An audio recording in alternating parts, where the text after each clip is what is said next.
you missed part 2 of this story time, you're definitely going to want to go back and watch that one. It's quite entertaining if I do say so myself. At least it was very entertaining to live through. So once I landed in Costa Rica, I started getting messages from my friend, and she said, hey, like, we can still pick you up from the airport, but we're gonna have to go directly to the medical clinic.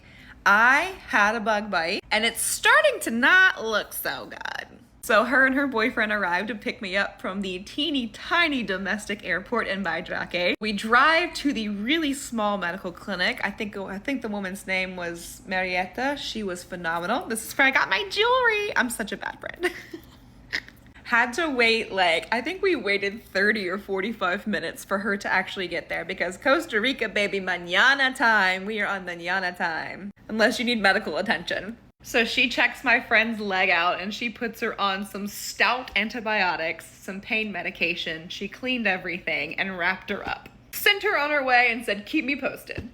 So I could tell my friend feels so bad at this point, because we had all these big plans. We were gonna go snorkeling, do Corcovado tour together. She was gonna take me ATV riding to these private waterfalls. And she was hanging tough that first day, right? Like, I got to go and see her beautiful camp. I got to ride the ATVs. I got to see the waterfall. But I knew that it wasn't looking so good. So the next day goes by, and her leg looks a little worse. So at this point, she needs to rest, and her boyfriend's brother is so gracious to kind of take me under his wing and spend some time with me, show me around to some really cool private beaches. We ended up getting dinner and going to the nightclub, because yes, there's a nightclub in Baidraque. Es muy divertida. I'll put a clip. A phenomenal time in Corcovado. Make sure you check out that video on my page, because oh my gosh, like, I really only ever seen these animals on TV before, and like, to be literally like up close and personal, it was like the coolest experience ever. So then the next day goes by, and she texts me a picture of her leg, and that sucker is necrotic. So she has to go back to the clinic. Marietta looks at her leg, and she said, yeah, you're gonna have to go to the hospital in San Jose. You need IV antibiotics. You might need surgery. And the hospital is a good 8-hour drive from Baidraque. So at this point, I'm like, you go, I will be totally fine, because they were my ride back to the airport.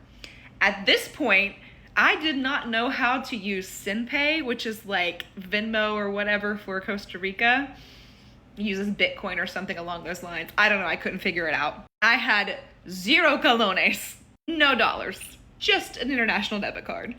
So figuring out, I have to try to get a taxi from Baidraque back to the domestic terminal, which is like a good 30-minute drive. Like, it would have taken 2 hours to walk like up and down hills on paved roads in Costa Rica. But she was such a champ and was like sending money to her boyfriend's brother so that he could SinPay for things. And I mean, I'm so grateful for everybody that really helped me in this situation. Because I was able to get a taxi, and I made it back and to catch my domestic flight. So did anything on this trip go to plan? No. Did everything that could have possibly went wrong go wrong? Yes.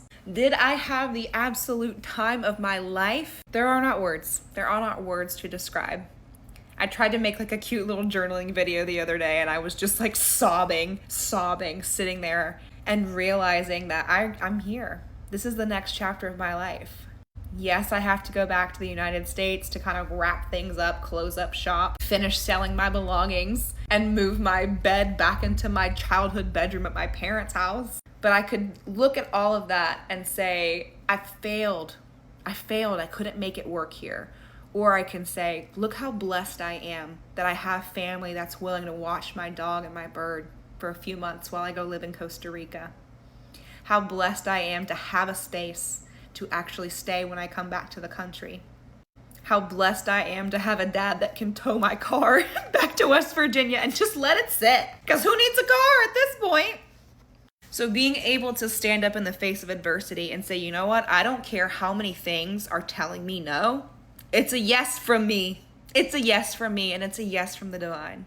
So if any part of this resonates with you, or if you feel like you're in a similar place where your heart is craving something different, but you just don't know how it's gonna work out, let me know in the comments. Never be afraid to comment and share your experience or what you're going through. I would love to support you that way.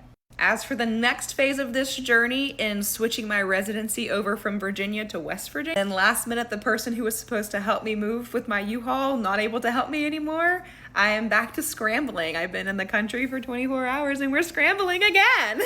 But at least this time I know that even if there's a little bit of turbulence right now, I'm still on track.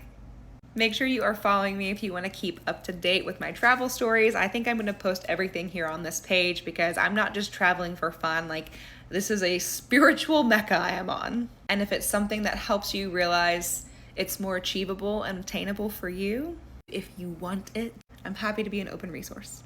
The next part of this series is going to be coming out probably in about a week or so, and I'll share with you, I'm sure, all the chaotic stories of me moving back into my parents' house at 30 years old. Ciao.